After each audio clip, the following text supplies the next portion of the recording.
मुख्यमंत्री फडणवीसांचा मोबाईलवरून योजनांवर वॉच असणार, तर सीएम डॅशबोर्डचं फडणवीसांच्या हस्ते उद्घाटन. सरकारच्या विविध 26 वेबसाईट्सचं लोकार्पण. महाविकास आघाडी सरकार असताना प्रवीण दरेकरांना जेलमध्ये टाकायचा प्लॅन होता. उपमुख्यमंत्री एकनाथ शिंदेंच्या आरोपामुळे खळबळ. मला निवडणुकीत 10 ते 12 कोटी लागले. राष्ट्रवादी अजित पवार गटाचे माजलगावचे आमदार प्रकाश सोळंकेंचा जुना व्हिडिओ व्हायरल, तर निवडणूक खर्चाहून जास्त खर्चाची कबुली दिल्यानं सोळंके वादात. धनंजय मुंडेंच्या राजीनाम्याची मागणी केल्यानं जुनी वक्तव्य आता मुद्दाम पसरवली जात आहेत. प्रकाश सोळंकेंचा दावा, त्या व्हिडिओत लाखांऐवजी कोटी हा शब्द चुकून वापरल्याचं स्पष्टीकरण.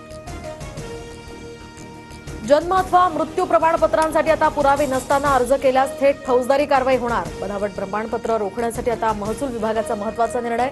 संबंधित अर्जांची तपासणी पोलीस विभागामार्फत होणार. मुंबईच्या लीलावती रुग्णालयामध्ये 1250 कोटींचा घोटाळा. पुरवठादार कंपन्यांशी हातमिळवणी करून जुना विश्वस्तांनी आर्थिक अफरातफर केल्याचा आरोप. गुन्हा दाखल. मुंबईतील आणखी एक मोठा प्रकल्प अदानींकडे. गोरेगाव पश्चिम मधील मोतीलाल नगर पुनर्विकासाच्या आर्थिक निविदेमध्ये अदानी समूहाची बाजी. मुंबईमध्ये 11 मार्च यंदाचा सर्वात उष्ण दिवस, तर सांताक्रूजमध्ये 39 तापमानाची नोंद. उष्णतेच्या लाटेचा इशारा दिल्यानंतर मंगळवारी मुंबई आणि परिसरातील तापमानात अचानक वाढ.